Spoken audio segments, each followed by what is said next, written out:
Hello students, today's our topic is forms of public enterprises. So already we have learnt about the features of public enterprises. Now in इस कितने types की होती हैं ये आज हम देखेंगे. So it is obvious that only those business organizations are included in the public sector which are of public interest and which are controlled and managed by the government. इसमें वही ऑर्गेनाइजेशंस इंक्लूड होती हैं जो कि public interest के लिए बनाई जाती हैं, जिसमें पब्लिक का इंटरेस्ट हो, उनको सर्विस मोटिव उनको सर्विस देना हो, उनका मोटिव पब्लिक को उनके इंटरेस्ट को सिक्योर करना हो, और गवर्नमेंट ही से कंट्रोल और मैनेज करती है. Such enterprises are either entirely owned by the government और their maximum ownership lies with the government. ये मैं आपको पहले भी बता चुकी हूँ कि इसमें कुछ परसेंटेज अगर पार्टनरशिप प्राइवेट का भी होता है, लेकिन जो अल्टीमेट ओनरशिप है वो गवर्नमेंट की होती है, क्योंकि ज़्यादा शेयर्स गवर्नमेंट के पास होते हैं. तो from the legal point of view public enterprises can both be incorporated and non incorporated. तो ये रजिस्टर्ड भी होती हैं और नॉन रजिस्टर्ड भी होती हैं. So it is essential to get the enterprises falling in the incorporated category to be registered under the laws regarding various organizations. So कुछ ऐसी एंटरप्राइजेज होते हैं जिसका रजिस्ट्रेशन कराना लॉज के अंदर ज़रूरी है, and while the non incorporated enterprises can be started without any registration. और जो नॉन कॉर्पोरेटेड हैं वो बिना रजिस्ट्रेशन के भी स्टार्ट हो सकती हैं. So the different forms of public enterprises are the following. Now first form of public enterprise, departmental undertakings. अब जैसा कि इसके नाम से ही क्लियर है, डिपार्टमेंटल अंडरटेकिंग्स मीन्स इसमें डिपार्टमेंट्स बने होते हैं और वो डिपार्टमेंट उस पर्टिकुलर फील्ड में काम करते हैं. आपने सुना ही होगा, जैसे कि यहाँ पे देखिए, अगर आप एग्जांपल देखेंगे तो पोस्टल एंड टेलीग्राफ डिपार्टमेंट होता है ना, रेलवे डिपार्टमेंट होता है. ठीक, ऐसे ही बहुत से डिपार्टमेंट्स होते हैं, और ये डिपार्टमेंट्स जो है कौन रन कराता है, इसके डिपार्टमेंटल हेड होते हैं. और ये डिपार्टमेंटल हेड किसके अंडर में काम करते हैं, पर्टिकुलर इनकी मिनिस्ट्री होती है ना. जैसे अगर हम बात करें Indian post and telegraph department, ये एक डिपार्टमेंट बना हुआ है, गवर्नमेंट ने एक डिपार्टमेंट बनाया है ना. अब ये कौन सी मिनिस्ट्री रन करेगी, मिनिस्ट्री ऑफ कम्युनिकेशन. सेम वैसे ही the Indian railway which is run by the ministry of railways. Indian railway जो है वो एक डिपार्टमेंट है जिसको कौन रन करवाता है, मिनिस्ट्री ऑफ रेलवेज. सो ऐसे ही बहुत सारे डिपार्टमेंट्स हैं जिनको पर्टिकुलर मिनिस्ट्री रन करती है, और ये मिनिस्टर्स ही मेन, इसमें जो मिनिस्टर्स हैं वो इन्वॉल्व होते हैं, गवर्नमेंट मिनिस्टर्स जो होते हैं वो इन्वॉल्व होते हैं इसमें.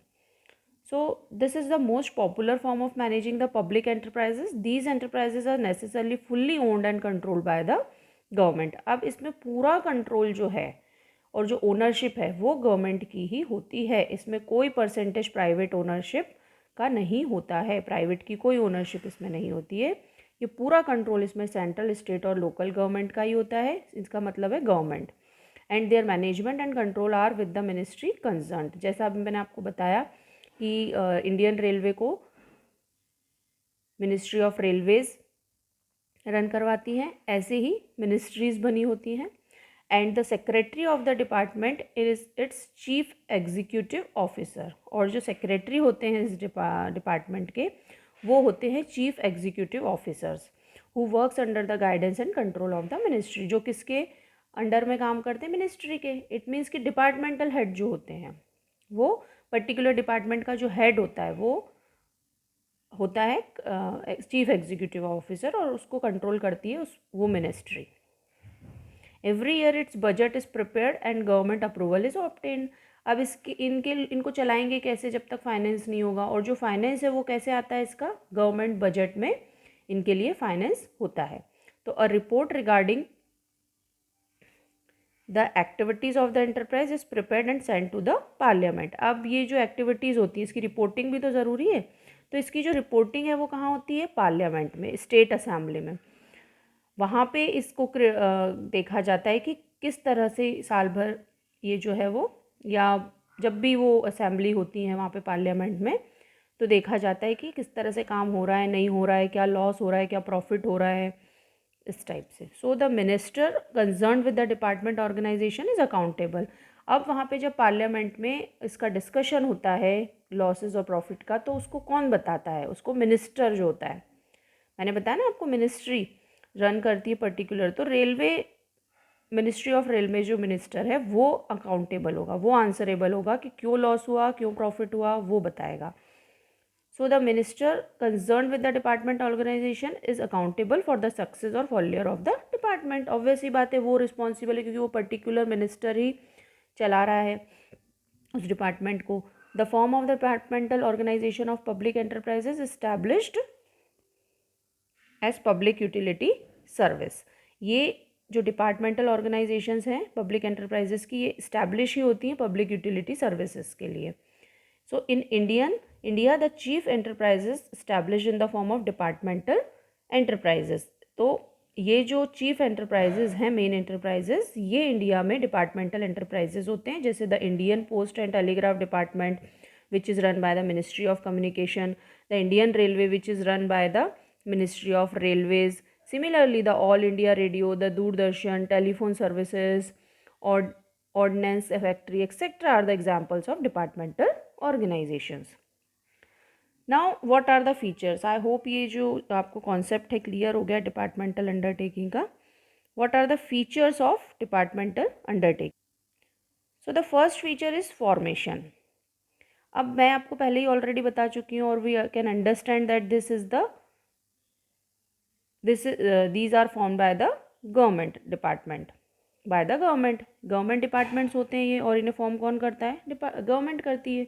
Each government department is associated with a special ministry, और हर एक डिपार्टमेंट को एक पर्टिकुलर मिनिस्ट्री से एसोसिएट कर दिया जाता है। तो उसके लिए अकाउंटेबल वो मिनिस्टर होता है उस मिनिस्ट्री का।